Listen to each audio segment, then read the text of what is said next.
1절입니다. 패역하고 더러운 곳 포악한 그 성읍이 화 있을진저. 여기서 그 성읍이죠. 정관사 그가 나와 있죠. 이 성읍은 예루살렘을 말합니다. 자, 오늘 3장 본문 말씀은 예루살렘 심판에 대한 말씀입니다.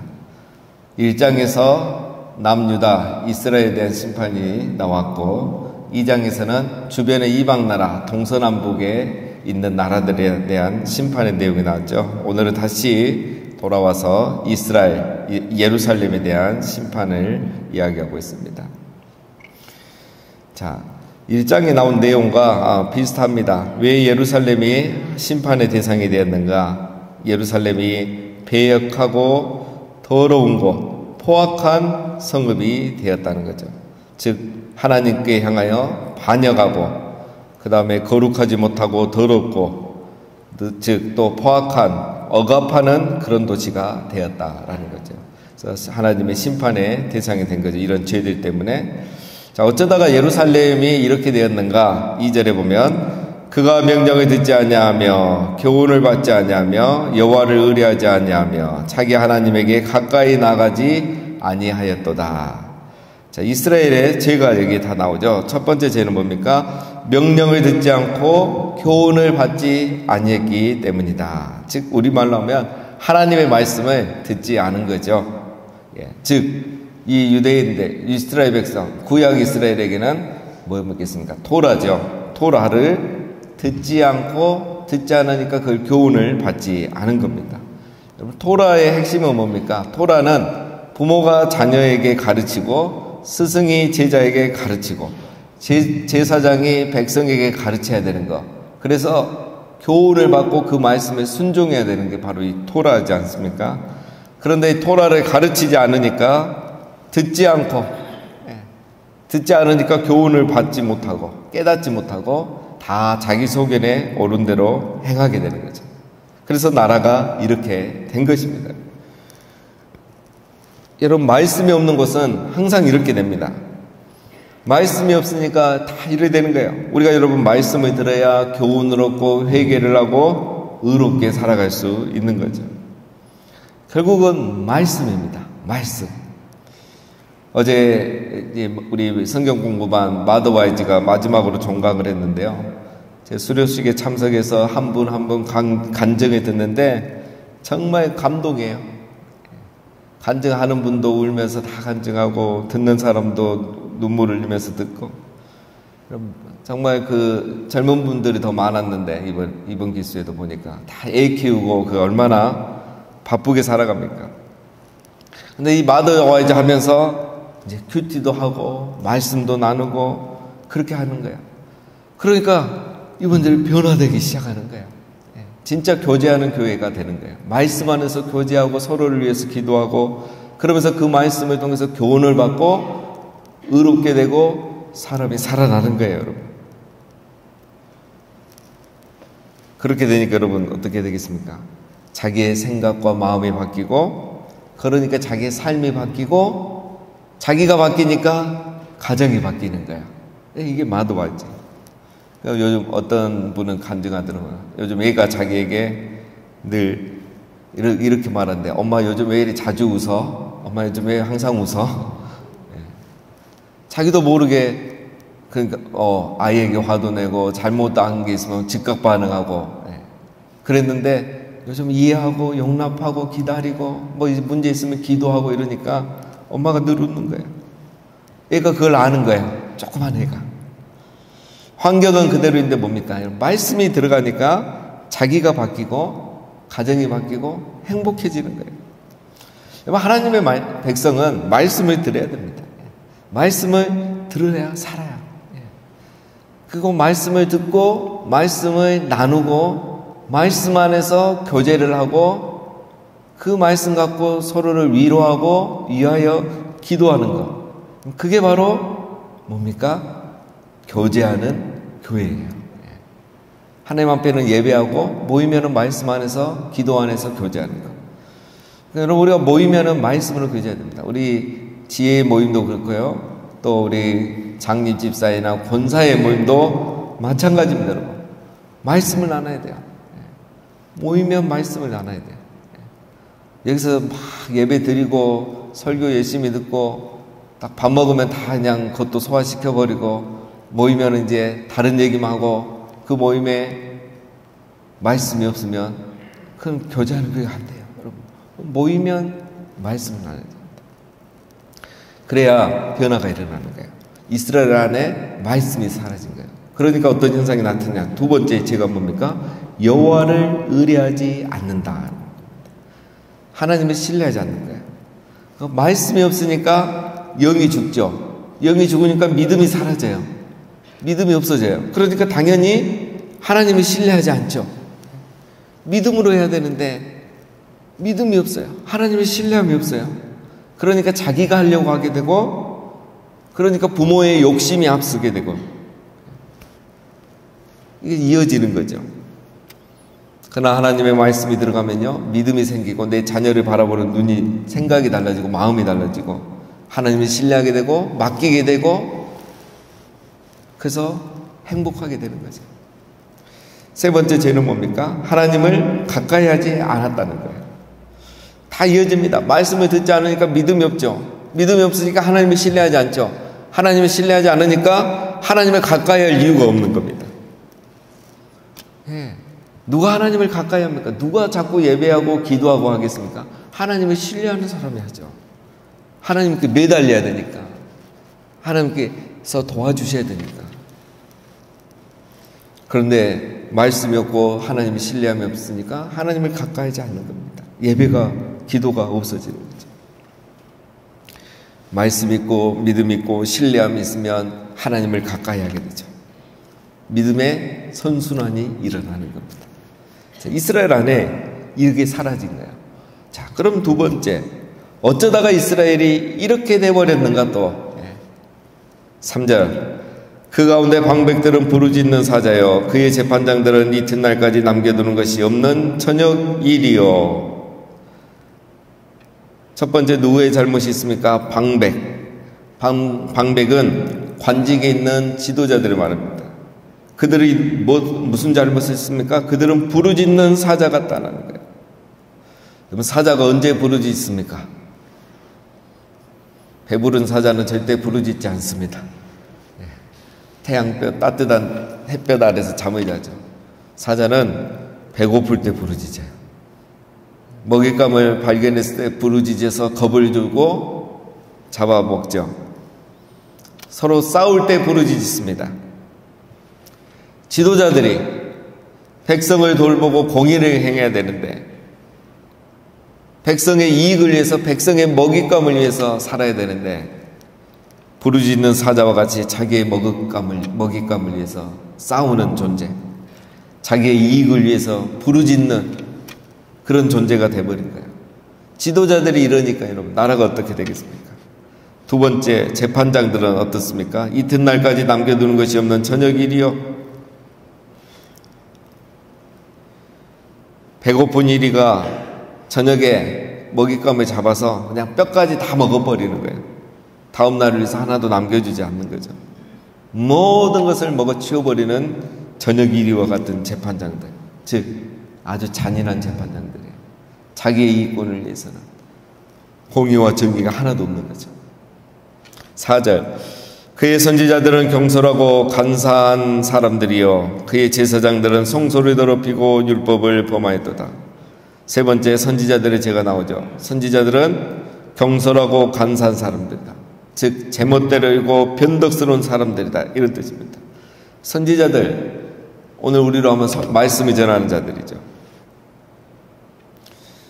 이 말씀을 전하는 선지자들이 제멋대로고 변덕스럽다. 이게 뭐냐면, 선지자는 말씀을 그대로 전하는 사람이죠. 하나님의 말씀을 그대로 대언하는 사람이죠. 그런데 제멋대로고 변덕스러워요. 즉 백성들이 듣고 싶어하는 설교만 하는 거예요. 지도자들이 듣고 싶어하는 이야기만 해주는 거예요. 그래서 하나님의 말씀을 변제시키고 자기 이익을 위해서 말씀을 전하는 거예요. 말씀을 전하는 자가 타락하면 그 시대는 타락하게 되어 있습니다. 우리가 앞에서 2절, 3절에서 봤지만 여러분, 어디서부터 죄가 시작됐습니까? 말씀을 듣지 않고 교훈을 받지 않는 데서도 모든 죄가 시작됐잖아요. 그런데 그 말씀을 전할 선지자들이 이렇게 타락해버리니까 어떻게 되겠습니까? 말씀 자체가 잘못된 건데.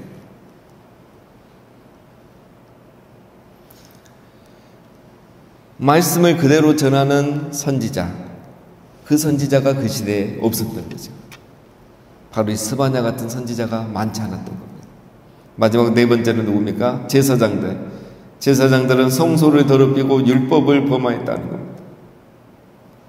제사장들은 먼저 율법을 지켜야 되죠. 성전 안에서 이 거룩한 예식을 행해야 되니까. 율법을 지키고 그 율법을 가르치는 사람이 제사장입니다. 그래서 거룩을 유지해야 되죠. 레위기는 여러분, 사실 레위기는 제사장들을 위해서 주어진 책이죠. 일반 백성들에게 필요 없죠. 제사장들에게 중요한 거죠. 어떻게 거룩을 지키며 이 제사의 사명, 성전 안에서의 사명을 잘 감당해야 되는지 알려주는 게 레위기입니다. 그런데 제사장들이 그 레위기를 무시하는 거죠. 말씀을 지키지 않습니다. 율법을 지키지 않습니다. 그러니까 성소가 타락하는 거죠. 더럽혀진 거죠. 예배가 예배되지 못하고 성전이 성전되지 못하는 거죠. 그래서 이렇게 정치적으로는 지도자들이, 또 의로워야 될 재판장들, 그리고 영적인 지도자, 선지자들과 제사장들이 다 먼저 이렇게 하나님을 떠나고 말씀을 떠난 겁니다. 5절에 그 가운데 계시는 여호와는 의로우사 불의를 행하지 아니하시고 아침마다 빠짐없이 자기의 공의를 비추시거늘 불의한 자는 수치를 알지 못하는도다. 하나님은 그 가운데 계시다. 여러분, 그 가운데 계시는 여호와, 여러분, 아무리 이렇게 돼도 하나님은 그 모든 것을 다 보고 계시고 알고 계신다는 거예요. 그리고 세상은 불의가 가득하고 죄가 가득하지만 하나님은 매일 공의를 행하시고 드러내시는 겁니다. 그런데 불의한 자들의 특징은 뭡니까? 자기의 죄가 드러나도 수치를 모르는 거예요. 자기의 잘못과 어리석음과 미숙함이 다른 사람들이 다 알고 그렇게 대하는데도 정작 자기 자신은 모르는 겁니다. 불의한 자들의 특징은 그래서 자기가 불의를 행하고도 죄를 지어도 부끄러움이 없습니다. 그걸 모르기 때문에. 그래서 여러분, 우리가 어떻게 저 사람이 저럴 수 있을까? 왜 저러지? 하고 생각하지만 주변 사람들은, 불의한 자는 그걸 몰라요. 자기가 그렇게 하고 있다는 것 자체를 몰라요. 그러니까 이제 계속 이 악순환이 되는 거죠. 자, 6절. 내가 여러 나라를 끊어버렸으므로 그들의 망대가 파괴되었고 내가 그들의 거리를 비게 하여 지나가는 자가 없게 하였으므로 그들의 모든 성읍이 황폐하며 사람이 없으며 거주할 자가 없게 되었느니라. 자, 이제 다시 심판의 내용이 나오는 거죠. 2장에는 여러 나라의 심판을 선포했지만, 자, 이미 성취된 것도 있고 성취되지 않은 것도 있죠. 그래서 예루살렘과 여러 나라를 이렇게 심판하겠다는 겁니다.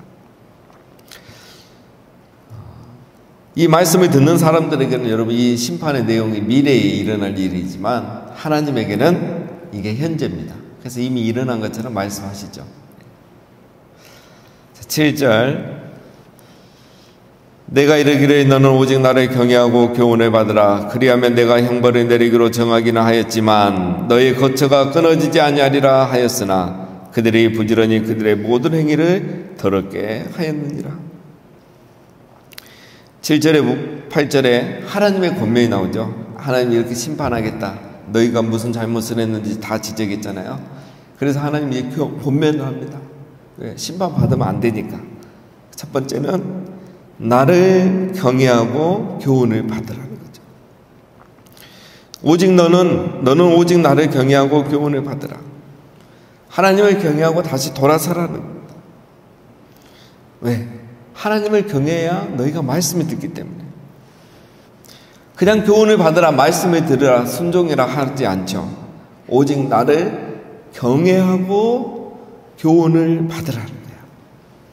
하나님을 경외함이 없으면 말씀을 듣지 않는다는 거예요. 매일 세끼 밥은 먹지만 말씀은 듣지 않는 거예요. 말씀이 없어도 아무 이상이 없는 거예요. 갈급함이 없는 거예요. 자기 수치를 모르는 거예요.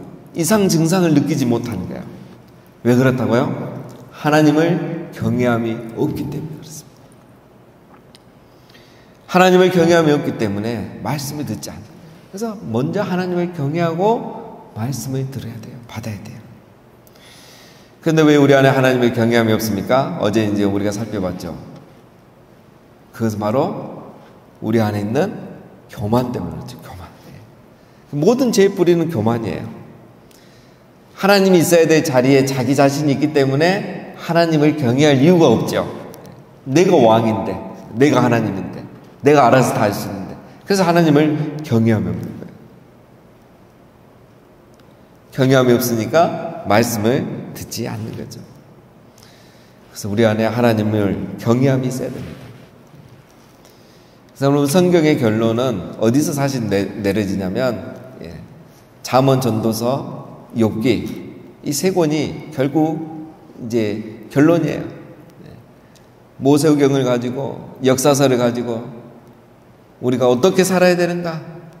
결론 이 세 권 하나님을 경외함으로 살아야 된다.